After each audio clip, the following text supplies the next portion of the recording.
예, 국군 기무사령부의 계엄령 검토 문건을 규명하기 위한 특별수사단 활동이 내주부터 본격화할 전망입니다. 자, 이런 가운데 송영무 국방장관이 기무사 문건을 보고받고도 넉 달째 방치한 것을 두고 여러 의문점이 제기되고 있습니다. 한편 자유한국당의 혁신 비대위원장 후보 5명의 명단을 발표했습니다. 당 안팎의 반응도 주목됩니다. 이 시간 김현 더불어민주당 대변인, 이상일 전 새누리당 대변인 모시고 관련 내용들 짚어보도록 하겠습니다. 안녕하십니까? 예, 어서 오십시오. 자, 먼저 계엄령 검토 문건 얘기부터 좀 하겠습니다.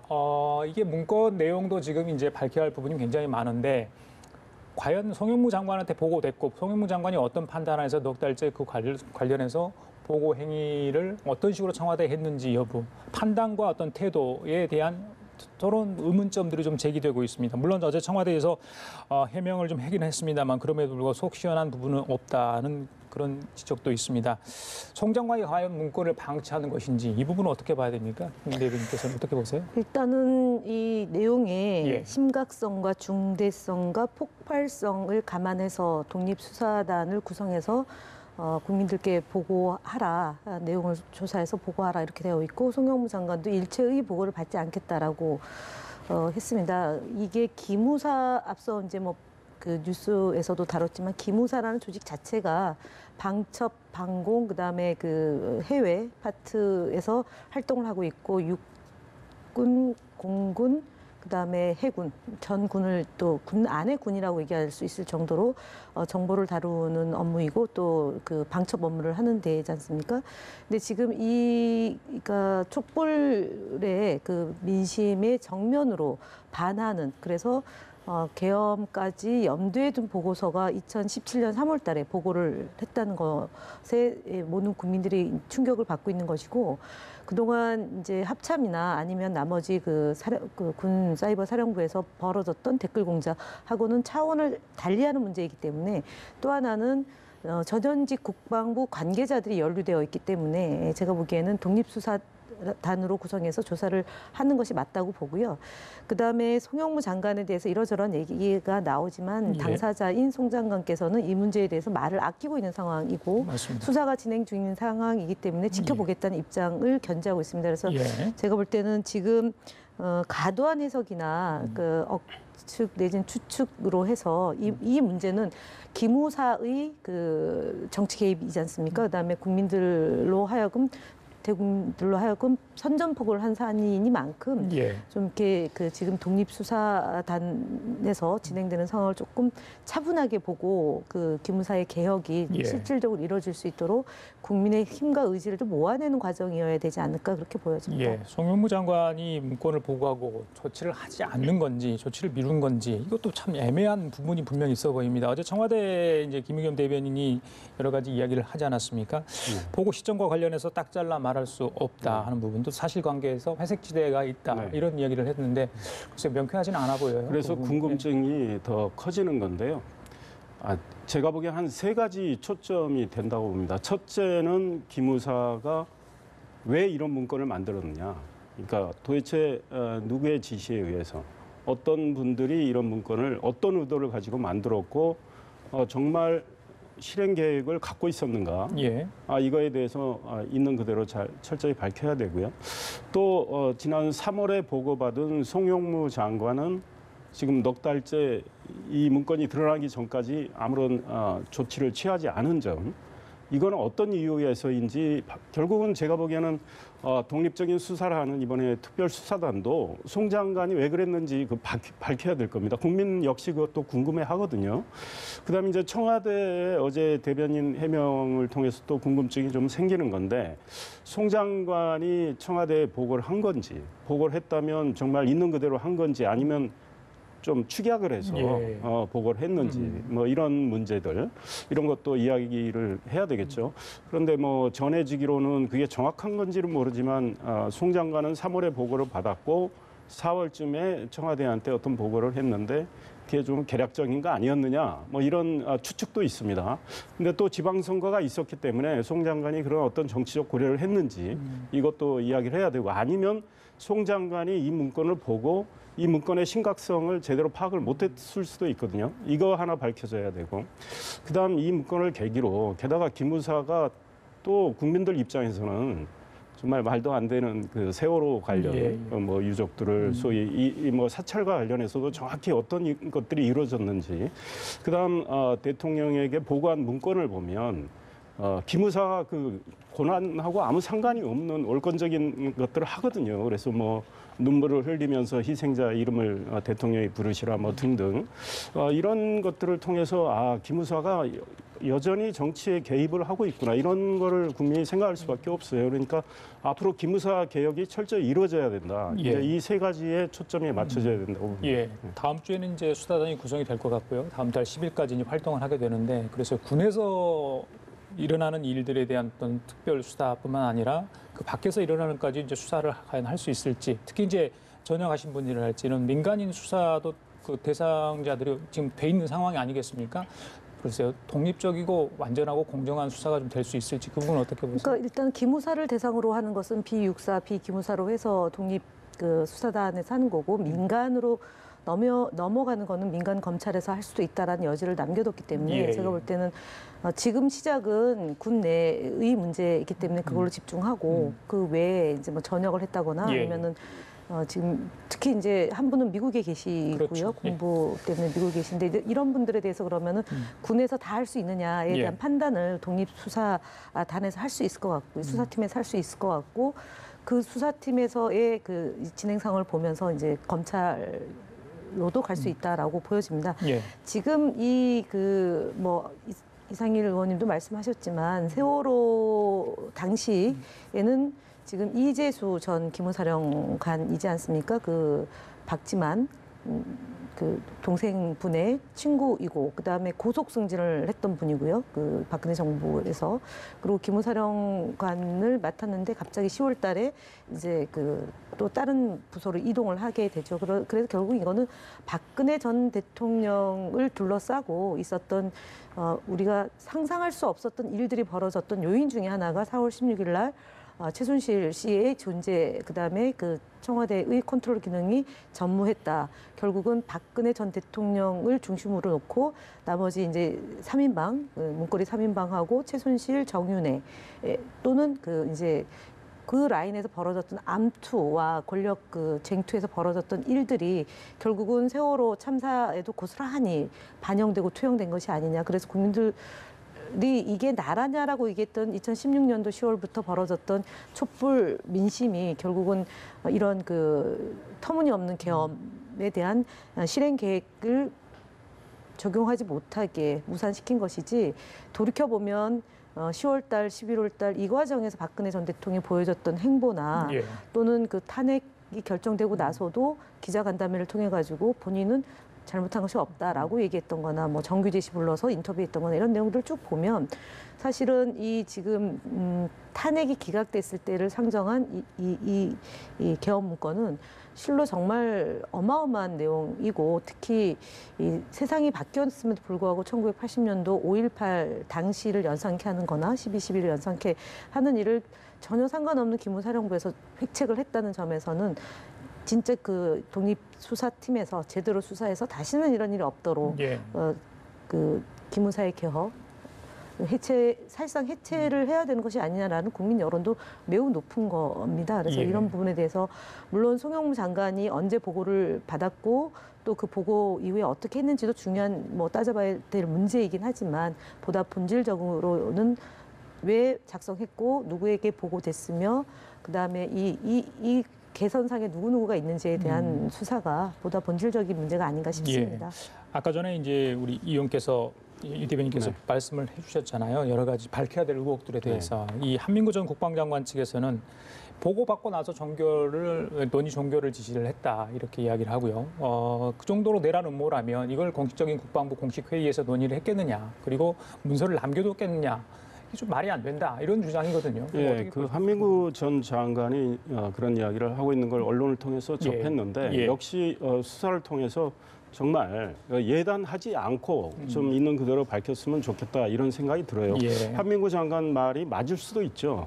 근데 이제 다만 이런 생각은 듭니다. 한민구 장관 쪽에서 이야기하는 것이 원래 민주당 이철희 의원이 위수령과 관련해서 위수령 폐지와 관련해서 세 차례 질의를 하는 거거든요. 2016년 11월부터. 2017년 2월, 3월, 1, 2월 사이에 그에 대한 답변을 준비하는 과정에서 만들어진 문건이다 그랬는데 저도 국회에 있었고 우리 김 대변인도 계셨지만 통상 의원이 질의를 할 때 의원에 대한 답변을 한다면 그 답변서를 의원한테 주죠. 근데 이철희 의원한테 그 답변서가 가지 않은 것 같아요. 그리고 이철희 의원은 이 문건을 입수하기 위해서 국방부에게 계속 달라고 했고 입수를 해서 공개한 게 지난 5일이란 말이죠. 근데 의원 질의에 대한 답변을 할 때 답변을 주지 않고 또 그거를 문건을 기밀로 이렇게 정해놨어요. 그렇기 때문에 그 한민구 장관 쪽에 그 설명은 잘 납득이 안 가요. 예. 게다가 이 문건에 대해서 기무사가 그거는 합참이 해야 할 일을 기무사가 했는데 설사 기무사가 그거를 어떤 비상 상황을 가정해서 그런 거를 만들었다 하더라도 대체적으로 일반적인 상황을 문건에 쓸 수는 있는데 상당히 그 문건에 있는 이 병력 동원 계획이나 언론 통제 계획이 좀 구체적이기 때문에 예. 왜 그런 걸 만들었을까? 그게 대해서는 궁금해할 수밖에 없고요. 알겠습니다. 그다음 3월 10일 지난해 3월 10일 헌재에서 탄핵 결정할 때 그 전에 사실은 그 당시 여당 새누리당 이쪽에서나 또 청와대 쪽에서는 탄핵이 기각될 걸로 많이 예상을 하고 그런 이야기를 많이 했습니다. 그러니까 그거를 전제로 지금 문건을 만들었기 때문에 그 가능성을 염두에 두고 좀 더 구체적인 소위 말해서 검토를 했다고 볼 수도 있는 이런 의문을 가질 수가 있어요. 그런데 이런 것들을 지금 제가 보기엔 지금 단계에서 예단을 해서 이걸 어떤 성격 규정을 해가지고 하기는 어렵고 수사 진행 상황을 봐야 되겠죠. 알겠습니다. 그 한 가지만 말씀드리면 예. 이제 한민구 전 장관이 대외비나 비밀 문서가 아니라 평문으로 작성된 자료다. 그게 더 위험하다는 거죠. 예를 들어서 대외비나 비밀 문서로 돼 있으면 보관하는 연원이나 이런 것들이 그 파쇄나 이런 걸 할 수 없는 거죠. 그렇죠. 그러니까 누군가가 이거를 남겨놨다는 얘기는 이것이 말 그대로 되게 위험한 문건이기 때문에 그 보고가 됐고 그 보고가 어디까지가 됐는지를 확인해야 됩니다. 그래서 그런 기밀 문서나 대외비로 작성하는 것은 공식적인 문건이잖아요. 그렇죠. 비공개 공식 문건인 거고 이거는 비공개 비공식 문건인 겁니다. 그렇기 때문에 훨씬 더 기밀 사항으로 놓고 볼 수 있는 거고 누군가의 지시에 의해서 은밀하게 기무사에서 하지 말아야 될 이런 일을 하지 말아야 될 기무사에서 작성했다는 게 더 외려 위험한 그런 보고서다라고 알겠습니다. 얘기할 수 있겠습니다. 두 분 말씀은 하여튼 제기된 의혹들은 좀 수사 과정에 철저히 좀 파헤쳐져야 한다. 이렇게 좀 정리할 수 있고 하나만 더 여쭤보고요. 세월호 아까 민간인 사찰 얘기를 하셨습니다만 어제 이제 나온 얘기가 3.4 발생 2달 만에 희생자 수장을 제안했다. 이런 얘기가 이제 기무사 쪽에 청와대 보고를 한 걸로 지금 드러나고 있는데 자, 이 부분은 정말 어떻게 좀 해석을 해야 됩니까? 당시 이제 세월호를 둘러싸고 이제 그 청와대에서도 유가족과 일반 가족들을 분열시켜내고 그다음에 그 유가족 안에서도 강경파와 아니면 뭐 중도파와 온건파를 또 이렇게 분류해서 이제 뭐 사찰을 했다라는 얘기가 있었습니다. 당시에도 있었습니다. 뭐 국정원 사찰도 있었고 경찰 사찰도 있었고 팽목항에서 그런 이제 사실은 그 단원고 학생들의 그 명찰을 부모들이 이제 다 달기 시작했을 전 단계 한 사건 발생 직후부터 한 4, 5일 동안 굉장히 혼란스럽고 그 안에서 아주 좀 이상한 일들이 많이 벌어졌다는 게 당시의 증언이었습니다. 제가 이 상황, 그러니까 세월호에 대해서 수장하자라는 얘기는 뭐냐면 세월호를 빨리 덮으려고 했던 거죠. 그리고 돈으로 이 문제를 해결하려고 했던 정부 측의 의도가 반영되는 거고, 그리고 그때는 사실 지방선거를 앞두고 있었기 때문에 세월호 문제가 부각되면 부각될수록 정권의 무능과 그다음에 무책임함과 그리고 생명을 보호하지 못했다라는 그런 대통령의 책임이 더 고조될 수 있기 때문에 아마 고도의 정보 역할을 하고 있는 기무사가 국정원이 개입하면 더 이제 이게 문제가 커질 것 같으니 은밀하게 예를 들어서 아까 얘기했던 그 이재수 기무사령관이 박지만 씨와의 특수관계, 그다음에 박근혜 대통령과의 또 특수관계에 있기 때문에 직접 지시에 의해서 이런 일들을 그 공작 정치를 하지 않았나 이렇게 예상을 해봅니다. 그래서 예상을 하시는 거죠. 예, 그렇게 알겠습니다. 자, 이제 국회로 좀 가볼게요. 예, 자유한국당 얘기부터 좀 하겠습니다. 비대위 구성 어떻게 될까 많은 분들 궁금해하셨는데 오늘 잠시 전에 안상수 비대위 준비위원장이 후보 5명을 발표를 했습니다. 두 분께서 뭐 들으셨겠습니다만은 김병준 국민대 교수죠, 김성원 의원, 박찬정 변호사, 이용구 당무위원장, 전 당무위원장이죠, 그다음에 전희경 의원 이렇게 돼 있습니다. 글쎄요, 그 105명이었고요. 네. 그다음에 10명, 5명을 이렇게 추린 것 같습니다. 일단 몇몇 5명 어떻게 보십니까? 비대위 준비에 위해서 많은 고민을 했을 것 같은데요. 뭐 개인적으로는 저는 큰 감동을 못 느낍니다.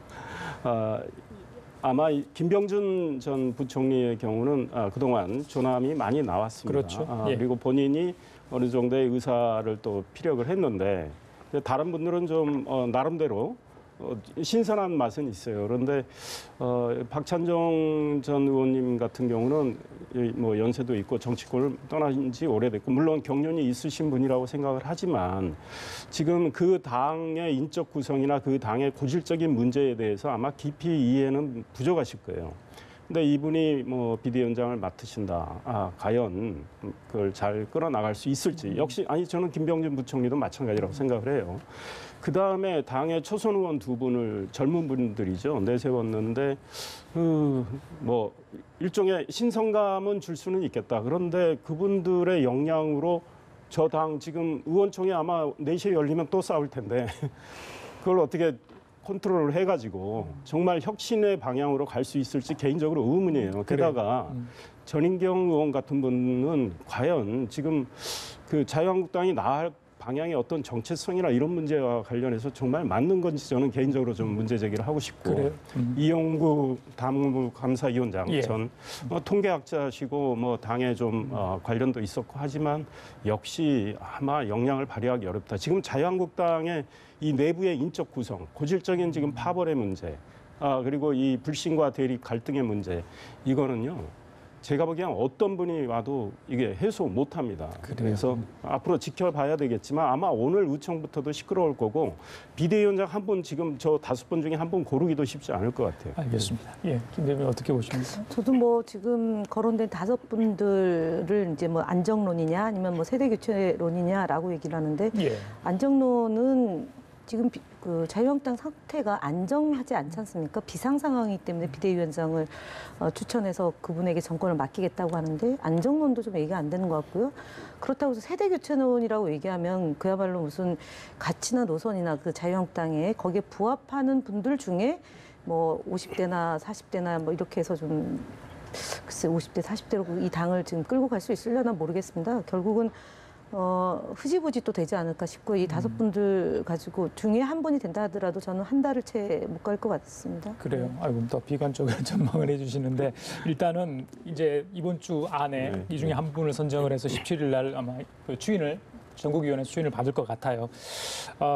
이제 문제는 그 온막 말씀하신 것처럼 의총에서 어떤 얘기들이 오갈지 또 이제 이 부분을 두고 혁신안을 두고 또 이야기가 갈 것 같고요. 혁신 비대위원장의 역할과 또 언제까지 할 건가 그 부분은 또 논란이 될 것 같은데 어떻게 보십니까? 그게 가장 중요한 또 문제입니다. 예. 오늘 아마 그게 논의가 될 텐데 비대위의 권한, 비대위의 기간 뭐 이런 것들 그리고 아마 그 소위 그 김성태 원내대표가 처음에 이야기했을 때 공천권을 가진 비대위원장 언급을 했지만 그거는 그 1년 9개월 남은 총선 때까지 비대위를 끌고 갈 수는 없을 겁니다. 그렇기 때문에 아마 빠르면 올해 말, 늦으면 내년 초쯤은 전당대회를 열 거예요. 그런데 그 비대위원장이 그때까지 어떤 역할을 하겠죠. 그런데 비대위원장이 소위 말해서 오늘 의총을 통해서 또 전국위원을 통해서 한 분을 골라서 이분으로 가자라고 의견이 모아졌다고 쳐도 그 비대위원장이 자유한국당을 얼마나 바꿀 수 있을까요? 제가 보기에는요, 이름 바꾼다고